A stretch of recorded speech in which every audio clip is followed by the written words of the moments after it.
नमस्कार, मैं हूं प्रियंका और आप देख रहे हैं राष्ट्रीय जगत विजन न्यूज।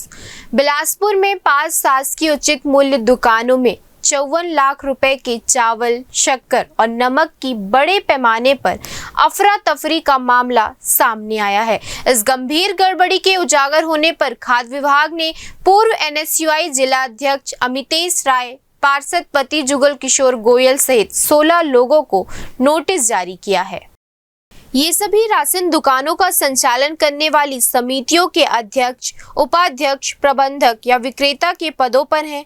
खाद्य नियंत्रक ने साफ चेतावनी दी है कि यदि खाद्यान्न नहीं लौटाया गया तो उनके खिलाफ FIR दर्ज कराई जाएगी, जिससे राजनीतिक गलियारों में हड़कंप मचा हुआ है।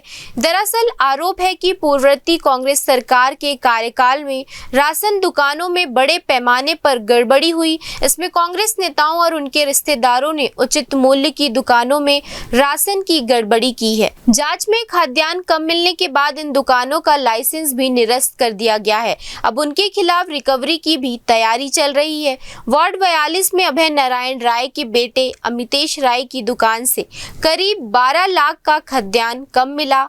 वार्ड 38, 39, 47 और 48 की दुकानों से भी 5 से 13 लाख तक का राशन गायब पाया गया। प्रशासन ने दुकानों के अध्यक्ष, सचिव और विक्रेताओं को नोटिस जारी किया है।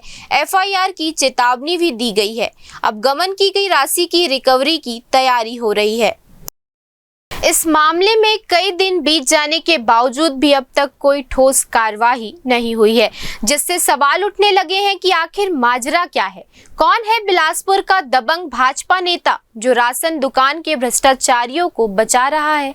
किसके संरक्षण कर कलेक्टर और जिला खाद्य अधिकारी भदौरिया इनको बचा रहे हैं? क्या भाजपा नेता का कांग्रेस प्रेम जाग गया है? जनता बस यही सोच रही है कि गरीबों के हक का खाद्यान्न डकारने वालों पर कार्रवाई कब होगी, या फिर ये मामला भी कहीं ठंडे बस्ते में तो नहीं चला जाएगा। सबका साथ सबका विकास के नारे के बीच ये खाद्यान्न घोटाला देखना पड़ेगा।